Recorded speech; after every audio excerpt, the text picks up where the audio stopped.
Welcome back. Our last video focused on being able to turn on the light and close the door, and the video today will be getting Freddy moving back and forth. First, we'll just have him going back and forth with no consequences, and later we'll have the winning and losing game mechanics. I'm going to create another class here to keep track of some of the game state information. So I'll just call this game state. And with our classes, we can write a function to initialize the classes. And I'm going to give this an initial state of keeping track of Freddy's information.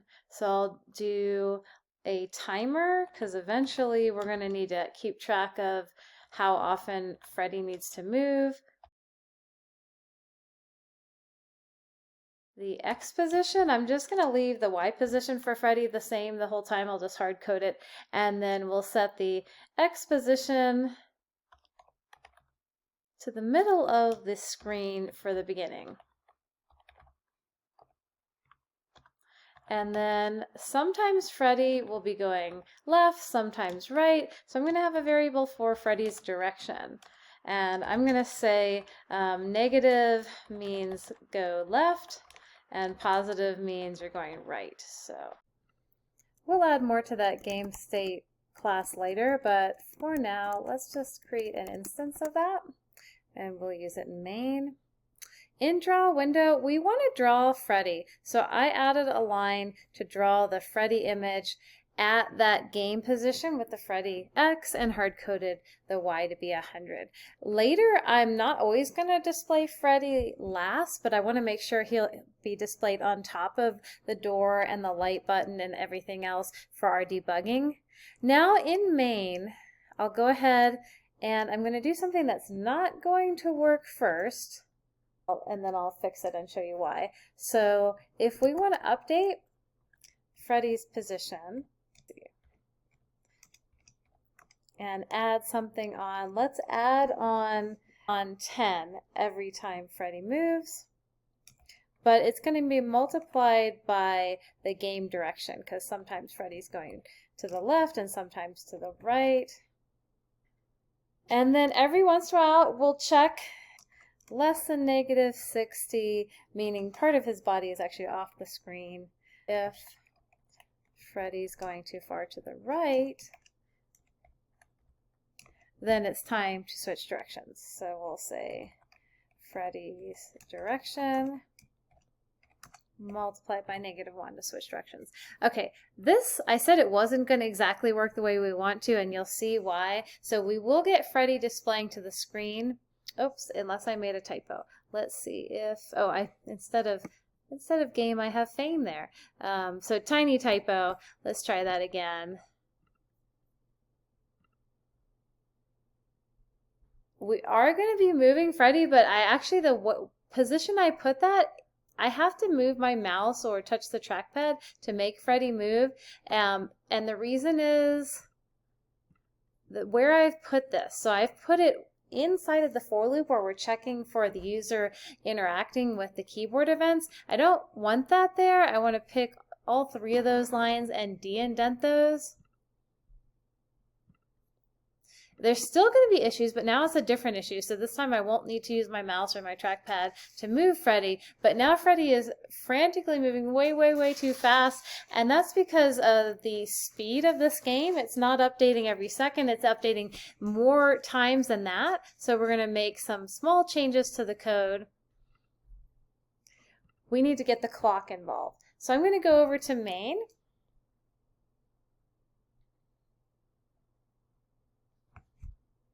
And create a clock variable.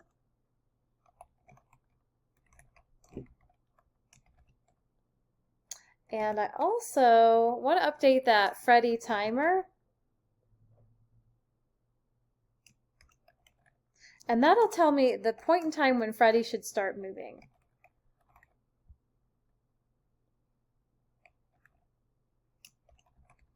So not every time through the while loop and the for loop will Freddy move, but maybe every 100 times through we'll have Freddy move.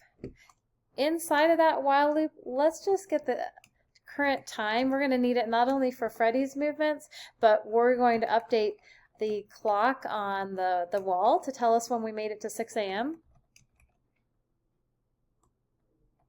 And then we can also add this line to say that we want to limit the frame rates. We'll say we want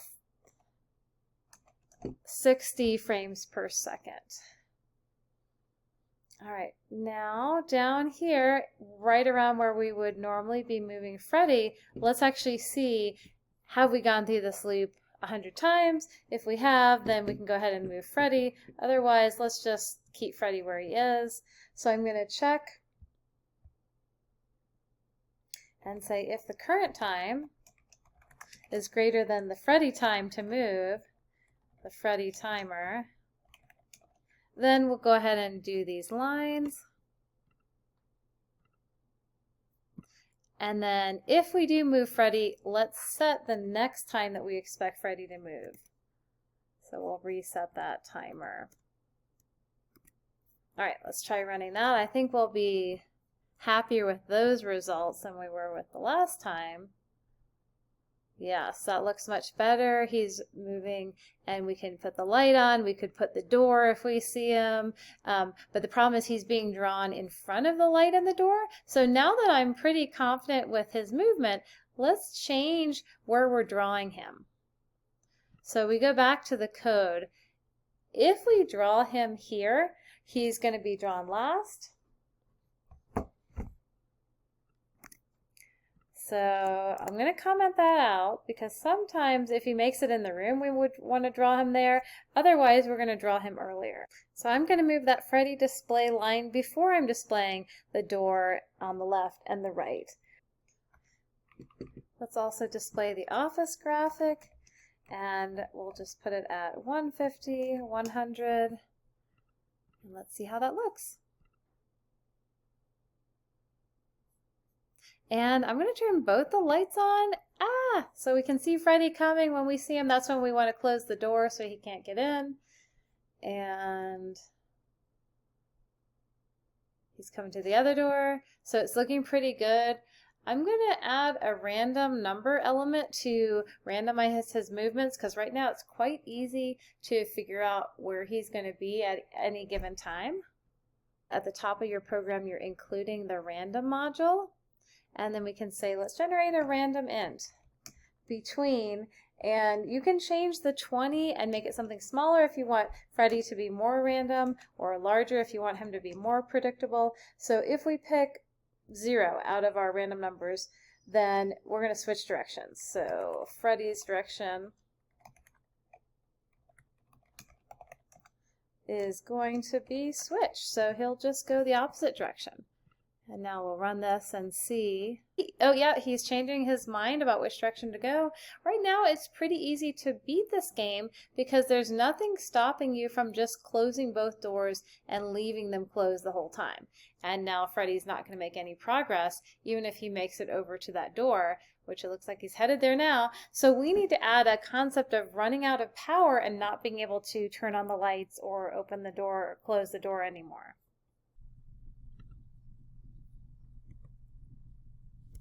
All right, I'm going to make Freddy a little bit more predictable as we're testing all the win and lose conditions. Let's go back up to the class with the game state. There's some other things we need to keep track of besides Freddy's movement. So the game hour is what's going to be displayed as far as, according to the game, you're at midnight, then 1, then 2, then 3, then 4, then 5, then 6, and then a timer, kind of like we have a timer to tell us when it's time for Freddy to move, when is it time to update the hour to the next hour on the clock.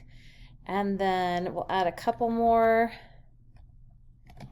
fields. We want to know when it's game over, either you survived the night or Freddy got you and you didn't survive. We want to know if Freddy got you and you lost. And the power level is very important. That's what keeps you from keeping the door shut the entire time. I'll just hard code the power level at 500. Okay, in our draw window function, let's also draw the power that's left and the clock time. So I'll do that after I've displayed the doors. We'll say if the game hour is equal to 0, instead of displaying 0, I want to display 12 o'clock for midnight. So I'm going to just change the display hour to 12.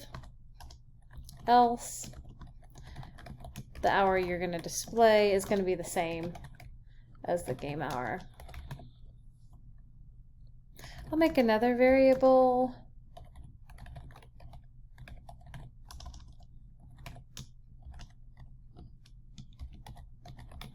That's going to print the display hour followed by AM. And we'll make this green. All right, let's display this at 250 for the X and 35 for the Y. So it should be a little bit below our title. And that looks good. So we're at 12 AM. We'll also display the power.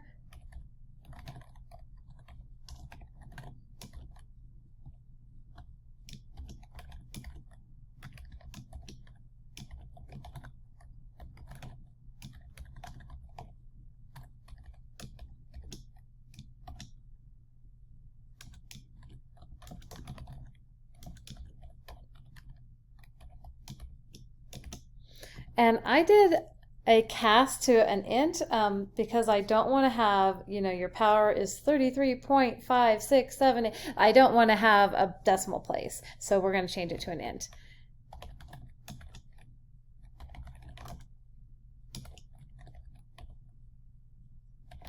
Put this a little bit below. So we've got the title, then what time it is, then your power. Let's go into main. We had a timer for when Freddy should be next moving. Let's have a timer for when the clock's going to update to the next hour. So we'll update our hour timer. And for testing, I don't want to have to wait for 5 or 10 minutes. So I'm going to leave this pretty small for testing. So we'll jump to the next hour very, very quickly.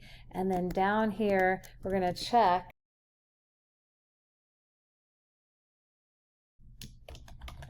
if the current time is greater than the game hour timer. And we haven't already won the game and made it to 6. And in the future, once Freddy wins, we're not going to keep updating the clock. So we'll check if Freddy hasn't won. Currently, I'm not doing anything with this variable. Game hour timer plus equals to 1. And then we'll reset the next time we want to update the clock. Okay, so the clock should update very, very fast with this code. Yeah, we're at 6 AM already. So obviously we need to alter that a bit. All right, I'm going to make a variable to make this really easy to change. We'll call this the length of an hour. And through trial and error, I really liked having 6,000 here. So instead of hard coding 100 here, I can say the length in an hour. And then when we use it down below, that's a better practice than to hard code these numbers everywhere. Okay, let's try this again. Okay, so we're at midnight. This is going to take a while for it to update. Let's just keep an eye on Freddy. Okay, it did update to 1 AM. The next thing I want to do is update this power so we're not always at 100%. And I'm going to just update the power at the same time that I'm moving Freddy. It's a pretty regular interval of time. So if the current time, if the game power level is greater than 0, I don't want negative numbers to display, so I'm going to check that. And the game hour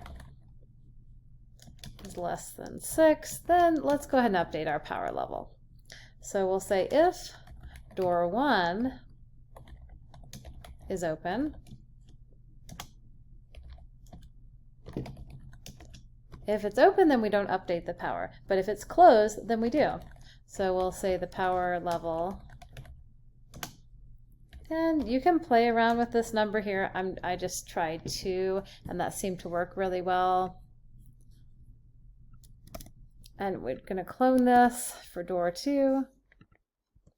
And then we have to clone both of these because if you have the light on, you're also draining the power. And you can play with all of those numbers if you want. So we've got door 1.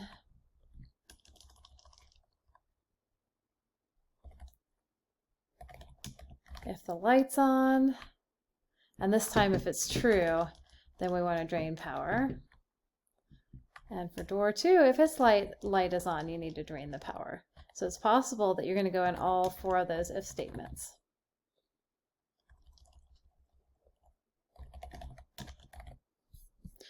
So this will be what keeps you from keeping the door shut and the lights on the whole entire game. So keep an eye on that power and see if it goes down. It is going down. It's going down even faster now. Faster now. So if you just leave everything on, you'll quickly run out of power. So we checked to see if the power level was greater than 0. If it is equal to 0 or less than 0, we need to shut everything off. So let's make an else. And because we're toggling, we can't really tell. We can't just call door switch. So we have to check, is door 1 actually open?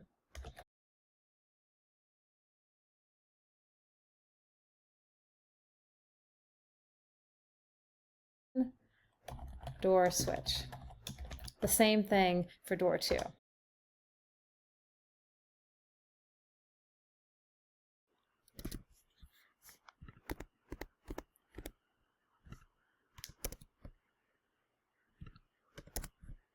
We've also got the lights that we've got to check.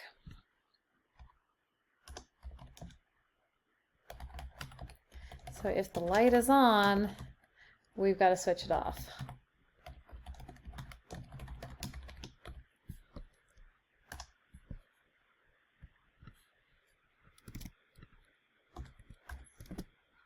And if door 2 has its light on, we'll switch that off.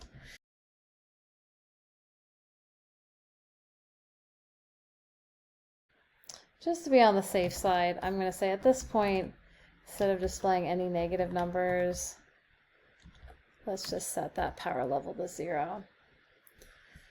All right, let's see what happens. So it should be possible to run out of power, and we'll have to switch everything off. So I'm going to run the power out as quickly as possible, and then all of a sudden everything should go dark, and then Freddy will have the ability to get in the room. Perfect. Now we just need the win and the lose conditions.